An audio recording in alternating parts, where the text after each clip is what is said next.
So here we are cutting the keel out, marking the keel on a piece of oak from the pattern that we've had from before. Preferably a nice piece of seasoned oak, because you don't want it shrinking, even though it's going to be underwater. That's the stern post, and I'm just what we call bearding it away there, so you don't end up with a square. You have a nice trailing edge. That's what we call, that's the aft deadwood we call it, which is a knee effectively. That's grown oak as well.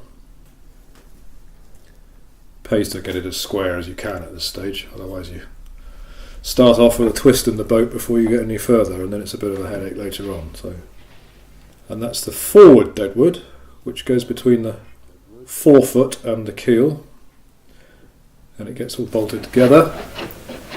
Again, another piece of oak, grain, trying to follow that shape as far as possible. And here we are set up with the moulds in position, temporary moulds, which we'll take out when she's planked. This is cutting the rabbit, or the rebait, with an adze, which actually seems like an old-fashioned tool, but it's actually a very effective tool to use for that job, and I still very much use it today actually. It takes off a lot more than a chisel would, and electric tools sometimes just don't get in there. So that's about the third plank up now. Now this planking is Brazilian cedar I decided to use for this boat, which was the first time it had been used, but it's very stable and it's quite light and very durable, so it's worked out very well. Trying to get a good fit. And that little narrow one there is the first of what we call the strip planking, which is glued and edge nailed in the tuck, which makes a very stiff, strong, fair surface to then bend the ribs round later on.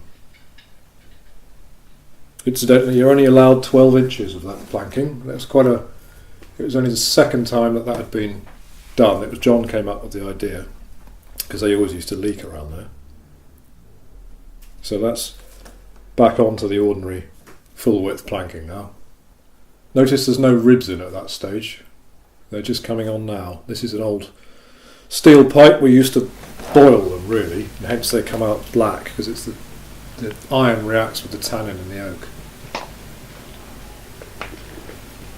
That's David Allen helping us there.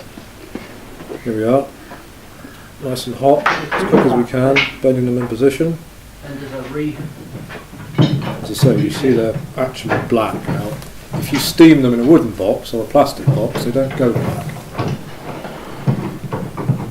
Now, hundreds and hundreds of nails. They're driven through. The plank is already drilled, but the oak, when it's hot, is soft enough that you can drive them straight through.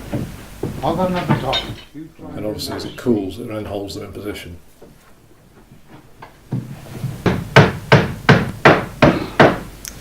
This is the riveting. It's a square copper nail through from the outside, and what we call a rove or a copper washer inside, and it gets paned over. And unfortunately, somebody has to hold the other side, which is a very tedious job.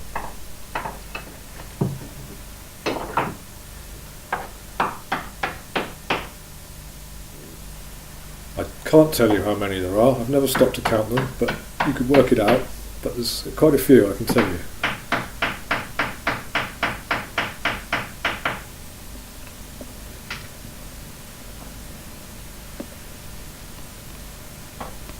So you can see some temporary, what we call ribbons there, battens around, which lie roughly where the planks will lie, which gives you something to hold the timbers in position until you're planked up.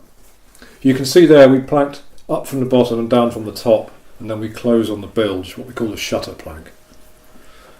So there she is, all planked up, ready to plane off and fare up now. It's quite narrow, as you can see in the bilge of a Troy, and I used to get my feet stuck in there. Just fitting the deck beams on the foredeck. Again, preferably if you can, you find a piece of wood with that grain, that turn in it. But it's not as necessary as it is for the knees.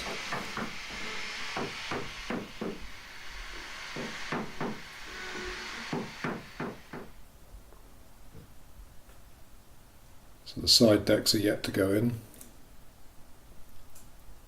That's a good shot through, and that's the mast step, and that's the seat supports.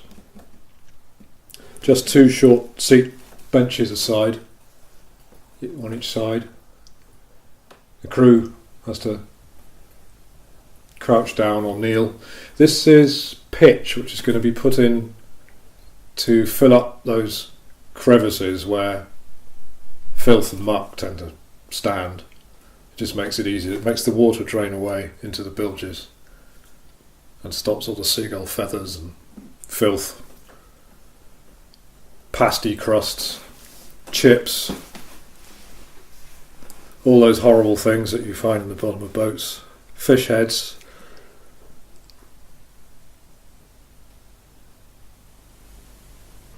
Here we are. John and I just put in the first sheet of plywood on the deck. Now we layer over, it makes it a lot easier to plane off. Start with the plane and finish up with the sander. That hollow piece requires a hollow bottom plane. We have special wooden planes for that.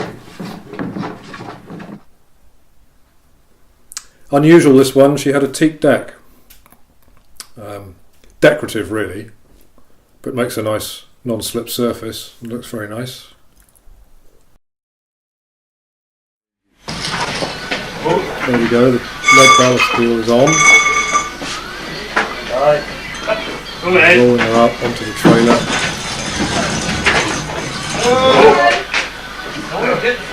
Maiden voyage down to the Tom's boatyard. It's the old wooden car ferry. That's how it used to be. Be towing me down. Very all to myself. And there she comes off the trailer down at Tom's. Drove the whole Land Rover and boat straight up the slipway off the ferry, which created excitement in Polruan.